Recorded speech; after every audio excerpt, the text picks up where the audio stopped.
mean, the whole fire was because he was trying to help me get off the case. I mean, even he knew that the judge was wrong. Yo, yo, One Life family. How's everybody doing? I want to welcome you to the channel. If this is your first time, if you return, I want to welcome you back to the channel. And today, I just wanted to take time and let you guys hear a little bit of the interview that Kayla Bumpass, who was the attorney that Lil Woody had in court, the one that he fired. I want y'all to hear the interview that she talked about because she actually goes into some very interesting details and talks about the relationship between her and Woody. She actually represented Woody on his previous charges. And the reason why Woody came in the courtroom and fired her was because she didn't want to be on this case, but the judge wouldn't let her off the case. So in so many words, she was saying that they had to go in there and do that. He had to come in there and fire her and do those certain things. Now, it's very interesting because if you have not had a chance, I dropped a video yesterday, when I'm talking about the protection that Thug went to go get.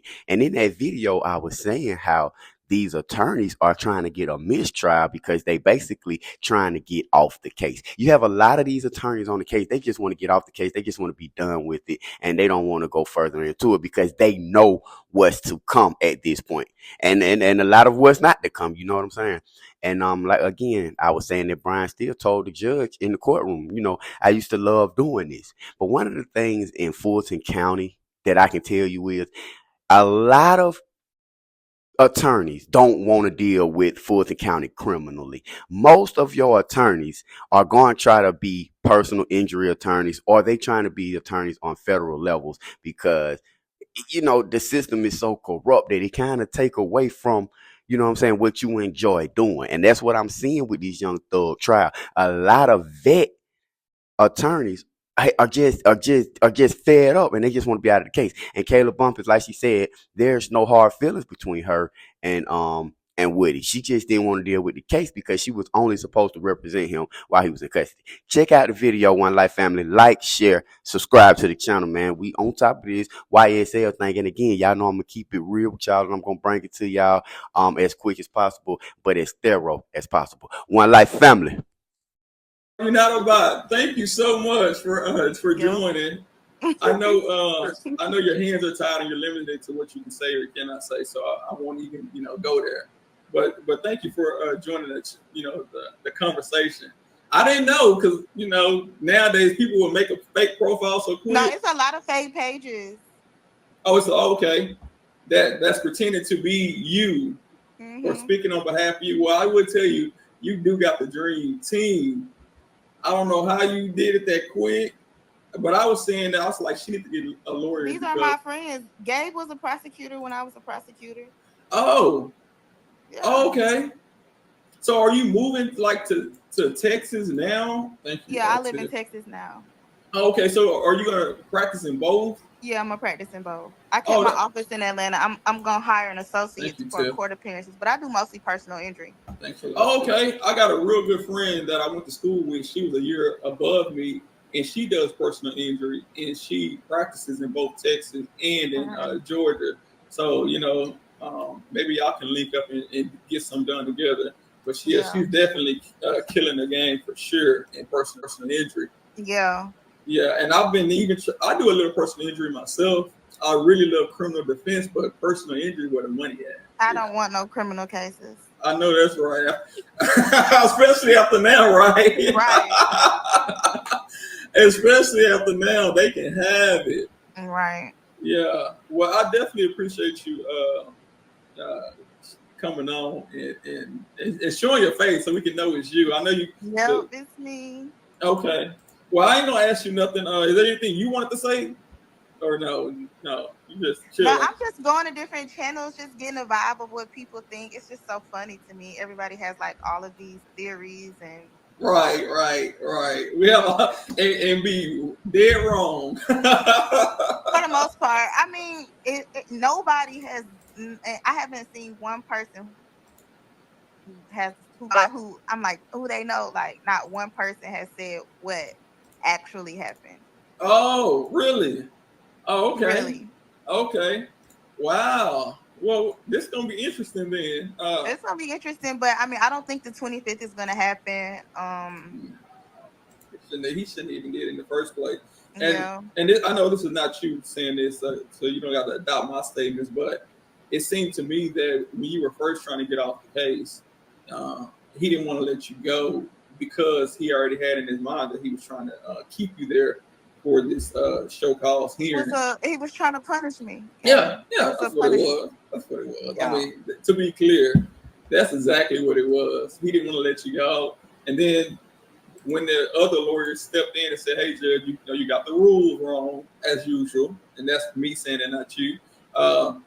He was like, "Well, you can go." And then he handed you a paper. I already knew he was on some. Yeah, I'm gonna keep it clean while you up here because I don't want them to say, you're saying what I'm saying. But yeah, that was that.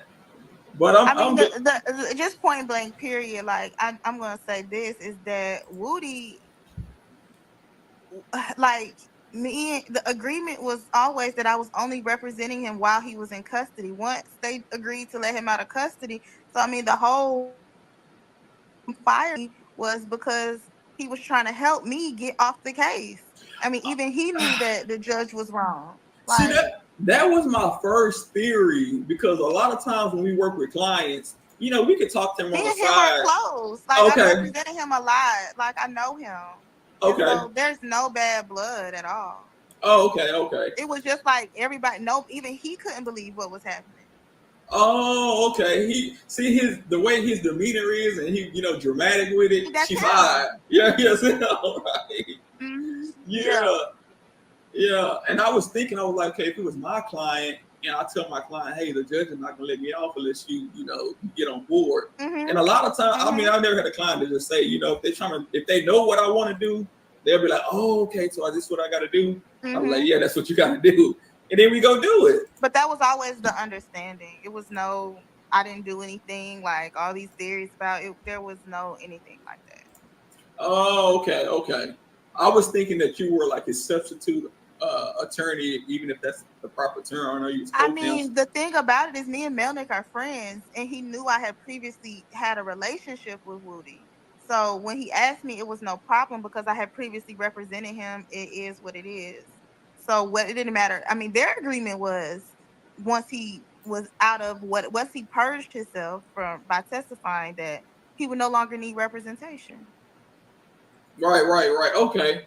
So, and I guess that makes sense. I mean, as far as, I was thinking that when you came in for Melnick, you were there for Melnick during the entire time because, from my understanding, he was giving use immunity, and as we know, use immunity covers, what you say on the stand. They can't use that against you, but it's not full immunity. So I was thinking, does he need a lawyer there outside of, because he might say something on the stand that that has him locked up. So that was my concern for him. Do he need an attorney there? But if you and Melnick had an understanding that, hey, I'm only here until he purged his contempt, and once his contempt was purged, I'm gone. And that makes sense because I don't think you should have been locked into that case while Melnick was gone for week, 2 weeks. That ain't right. Right.